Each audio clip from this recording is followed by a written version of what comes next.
Good day, ma'am. Good day, ma'am. I am Kimberly Malingin po. I'm from Penma CUC Puerto Campus, and I will be your student nurse for today. May I ask you, ma'am, what is your name, My name is Gia Pinangkolen. your age po? 20 years old. So today, ma'am, magkanda ko sa imuha o pain assessment. I'm asking you if okay na ba sa imuha. Pero ma'am, So karon ma'am, magbuhat day ko sa quick assessment sa imuha para mahibaw-an nato ang imong kondisyon para makabuhat ko sa imuha og proper care plan. Okay ra ba sa imuha, ma'am? yes ma'am. Rest assured, ma'am, na confidential atong i-discuss karon. Okay, ma'am. Na ba kay na-feel nga sakit, ma'am? Na ma'am, sa ulo na po. Pero sa ba na nagsugod ang imong sakit, ma'am? Kung lagi adlaw ma'am, Unsa man imong gibuhat, ma'am, during ana nga sakit?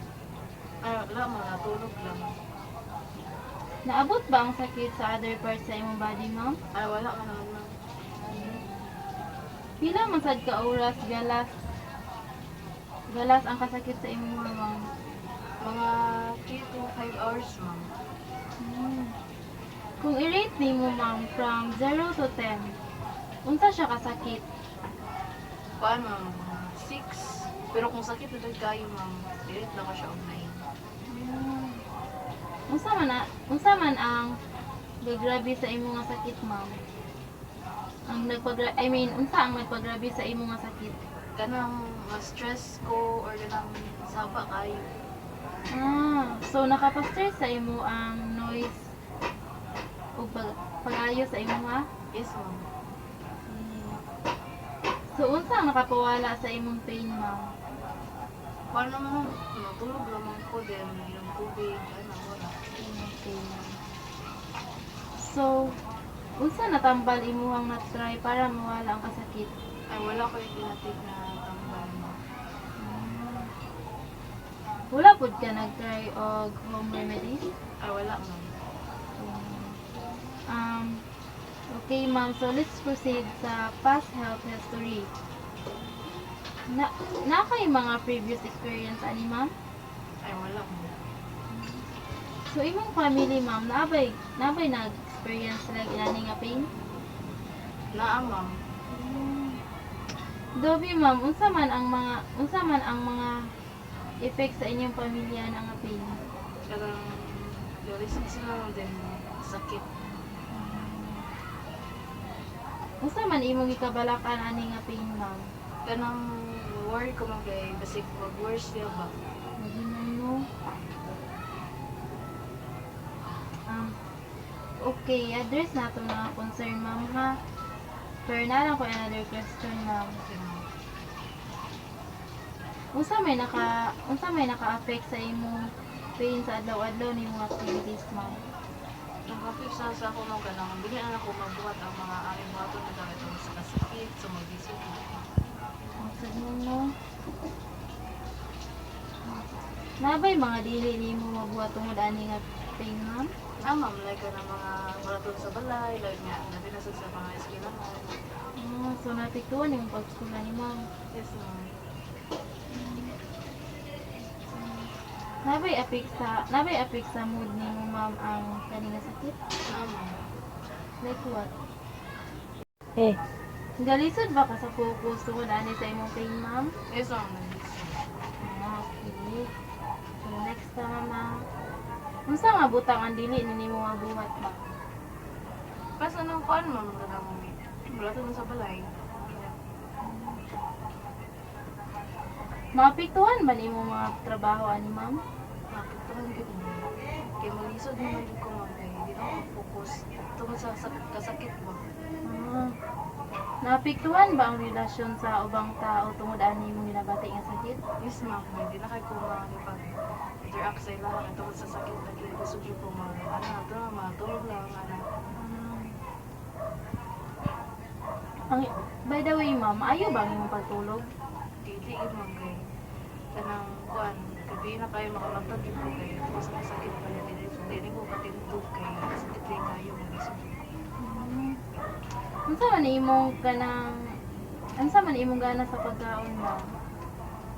Dahil sa ma'am kay walay ganang gyud kay duwa sa kasakit pa. Walay Like, gana ikaon. like what imong ginakaon ma'am? Like, hilig ka og vegetable na na. Ang kaon mo lang po ko ma'am. Lahat sa Naapektuhan ba imong mga happiness tungod ani nga pain ma'am? yes ma'am kay sakit jud kayo di jud ko makapagkuan. Tawa-tawa yan na. Okay Sa ma'am. mga tulog.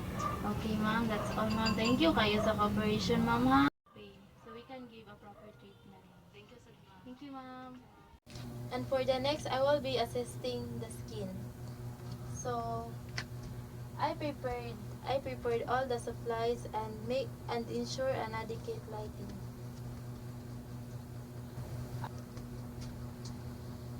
I will perform hand hygiene to prevent infection.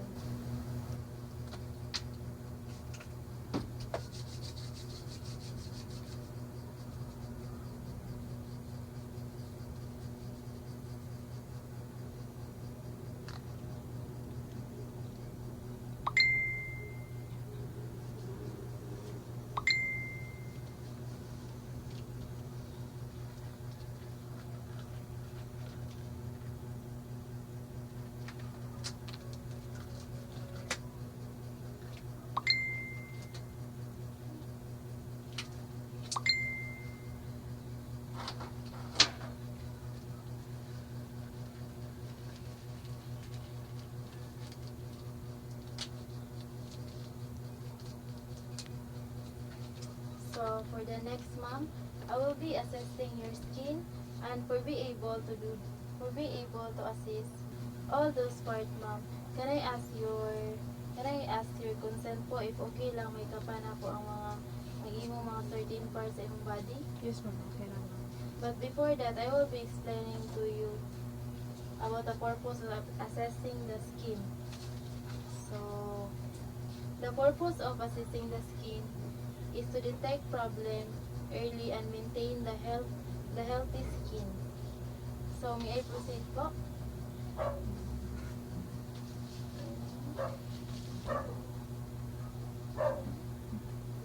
I am expecting the skin color and any redness.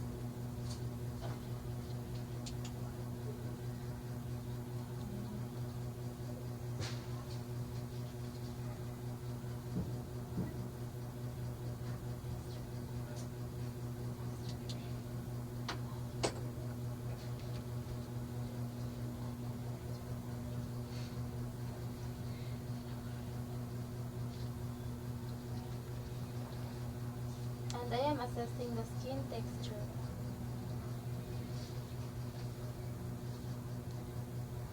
And next po, I am checking your edema. Is it okay po?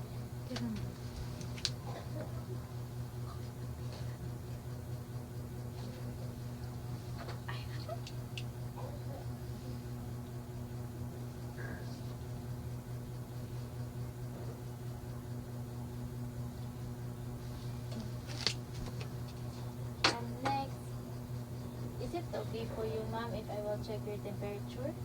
Yes ma'am.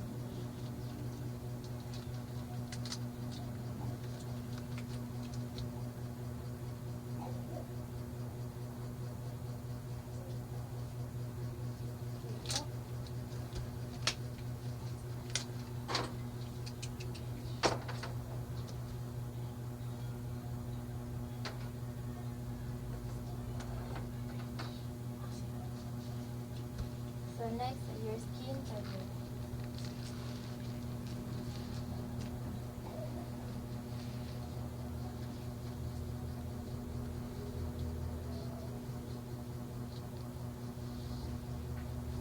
And next po, I will check your pressure area. Is it okay?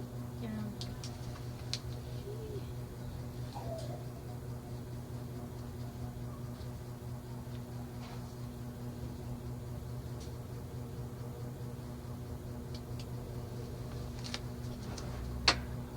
Now, is it okay to you ma'am if I check your scalp and hair?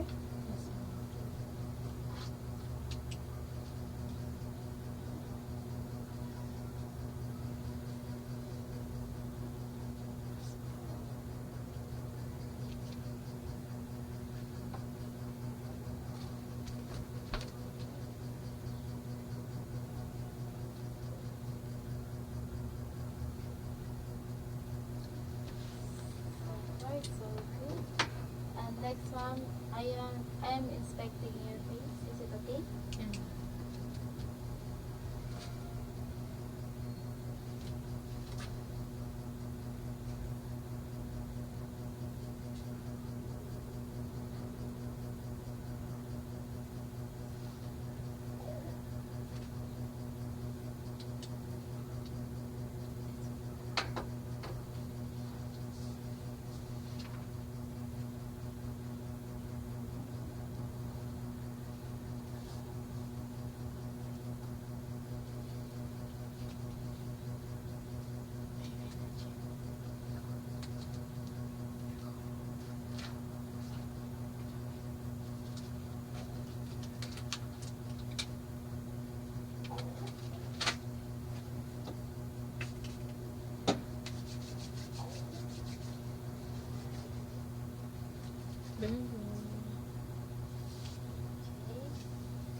Um,